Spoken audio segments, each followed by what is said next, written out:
Alors ce niveau de la douleur, ce niveau ressenti de la douleur, comment ça se passe? Comment ça s'explique? Ton cerveau donc contrôle l'intensité de la douleur ressentie. Mais quand même, c'est incroyable ce truc-là. Et ça veut dire quoi? Ça veut dire que la douleur, c'est dans la tête? Eh bien, en réalité, spoiler, oui et non. La douleur son niveau d'intensité est contrôlé par ton cerveau, même si la partie douloureuse de ton corps, elle, c'est une information bien réelle.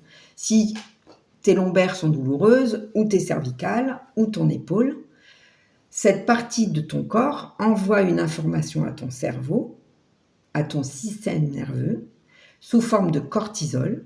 Ce cortisol indique à ton système nerveux qu'il faut te protéger. Ça n'est pas que ton corps est contre toi, qu'il veut t'empêcher de bouger ou t'empêcher d'être heureux. C'est qu'il a besoin que tu protèges la partie qui est douloureuse, que tu y fasses attention, que tu en prennes soin. Donc ça, c'est une information positive. Sauf que si tu restes chez toi, du coup, à ne pas bouger et que tu fais de moins en moins de mouvements parce que ce seuil de douleur te rappelle tout le temps que tu vas nourrir du coup des pensées négatives qui te disent « Ah bah tu vois, tu peux pas bouger, tu peux pas faire ça, tu peux pas sortir et aller voir un tel, tu peux pas faire telle activité qui te plaît, etc. » Tout ça parce que tu as peur d'avoir mal. Et donc là, le stress augmente.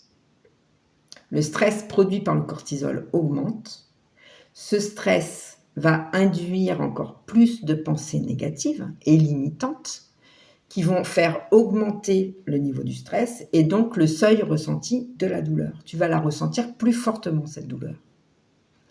Ça va entraîner plus de douleur dans la partie concernée, mais surtout moins de mouvement, de la déprime. Tu vas te sentir mal et paradoxalement, encore plus de douleur puisque cette déprime, cette sensation de mal-être et ces pensées négatives vont augmenter la production de cortisol et vont donc augmenter le seuil de ressenti de ta douleur. À l'inverse, parce qu'il y a une bonne nouvelle, on peut inverser la boucle.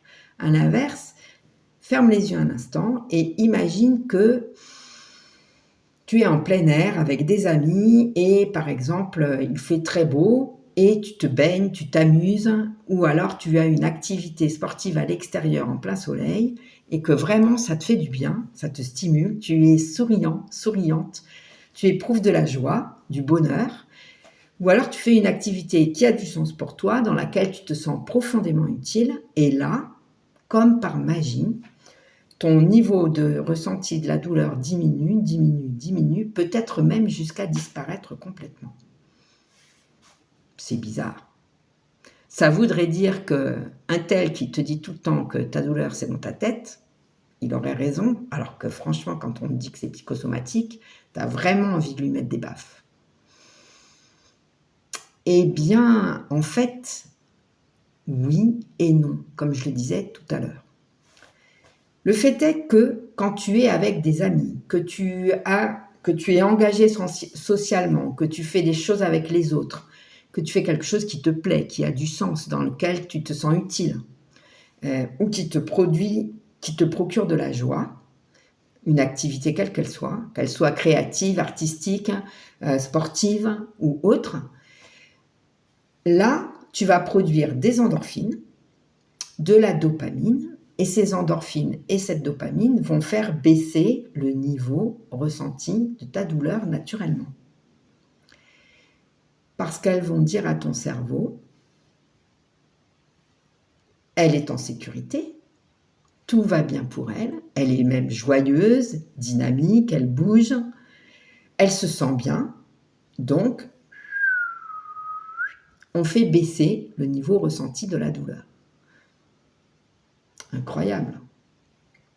Ce qui veut dire, et ça c'est vraiment ce que j'adore dans ce processus, dans cette dynamique de production des hormones, ce qui veut dire qu'on peut éduquer notre cerveau à faire baisser le seuil de ressenti de la douleur et donc à nous permettre de nous sentir joyeuses, libres de bouger, libres d'être en relation avec les autres, hein, libres d'aller participer à des activités qui nous plaisent et dans lesquelles nous nous sentons utiles, socialement engagés, et qui vont contribuer à ce qu'on ait plus de mouvement, puisque les médecins quand même sont d'accord avec nous aujourd'hui sur ce point.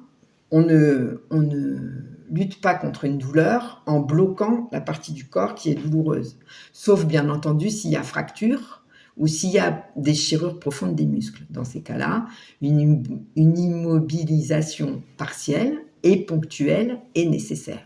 Mais très rapidement, on va reproposer à la personne de remobiliser, ne serait-ce que virtuellement, ne serait-ce que dans sa tête, la partie du corps concernée. Pourquoi ? Parce qu'on le sait aujourd'hui, moins on bouge et plus la partie du corps concernée par la douleur va s'ankyloser, s'enkyster et la douleur va s'empirer. Donc, et le mouvement sera de moins en moins possible. À l'inverse, plus on va rapidement, même avec du micro-mouvement ou de la visualisation de mouvement, remobiliser cette partie du corps, et plus on va permettre de récupérer vite et bien et de se sentir joyeux, plein de sens, plein de vitalité et plein de bonheur.